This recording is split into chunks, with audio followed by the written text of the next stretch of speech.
you have to be your own cheerleader. You have to be a positive self-talker. People look at these type of people who self-motivate themselves. The first reaction of people is often, oh, that guy's cringe, you know, looks himself in the mirror, you know, says, I'm the guy, all of this stuff, beats his chest, you know, like, all of this stuff. People look at it and think that's so cringe, but it doesn't matter what other people think. What gets you going, and it actually works. This is the key, it actually works, positive self-talk. The reason it works is because it actually tricks your brain into thinking that you are competent.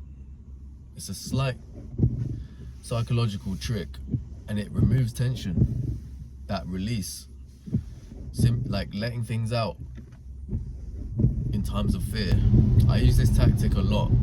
One of my ways of doing positive self-talk and getting myself fired up is often I have some songs that I have memorized, usually like drill tracks, aggressive tracks, rap songs, etc.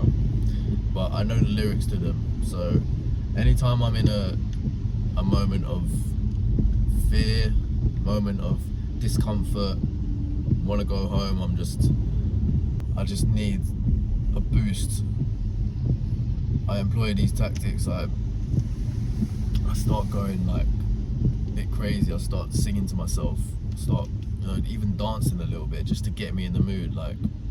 But it works. It's had 100% success rate. I did this when I was doing Go Ape, when I was scared and I was scared of heights.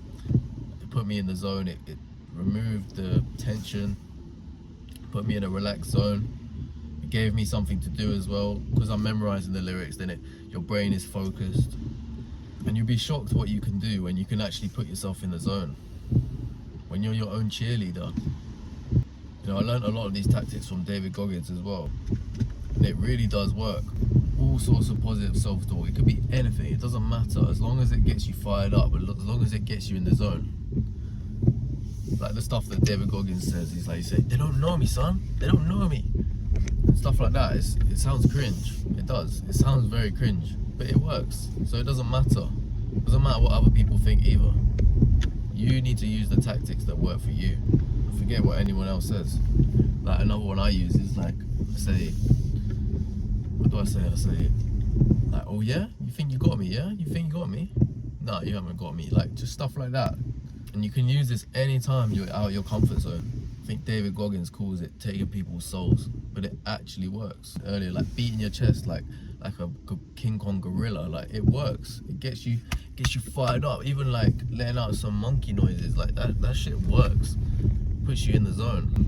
It's like when guys are doing that big set, those powerlifters doing that big set. Look what they do. They get their mate to slap them, or they just like get them real aggressive, gets them all fired up.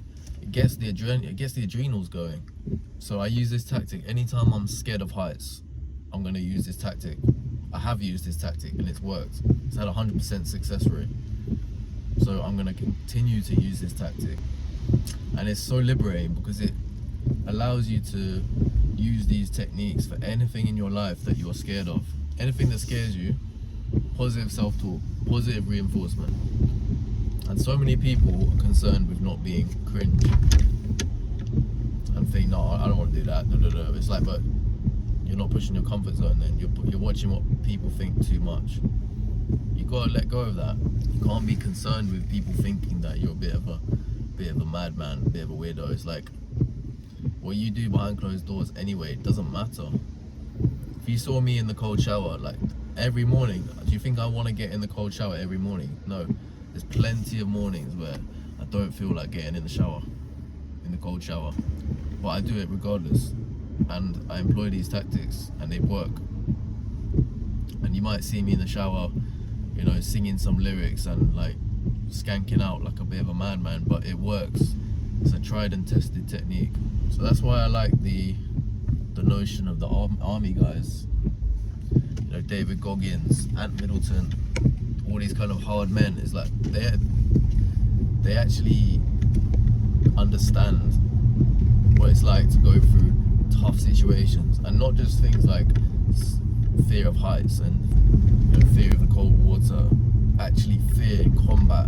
Can you imagine you're actually in combat and you behind the door you've got people wanting to kill you? Like, that's the pure fear. That's the real fear. So these sort of guys, the demeanor they take on, you realize that some people might see them as they're the cunty guys, like Ant Middleton from SAS, you know, David Goggins, like, you know, a bit arrogant, up themselves. But the reality is that they're actually like that for a reason. They don't care what other people think. It's actually because they know that demeanor and that positive self-talk affects their mindset and makes them all in. So we can take that. It doesn't mean you need to change your whole personality to be a cunt and be like, I don't care what people think of me, I'm arrogant, whatever, I'm the only one that matters. No, obviously you shouldn't be like that. But you can take a little bit of that in times of fear and really hard situations. You can use that as fuel, use that as ammo.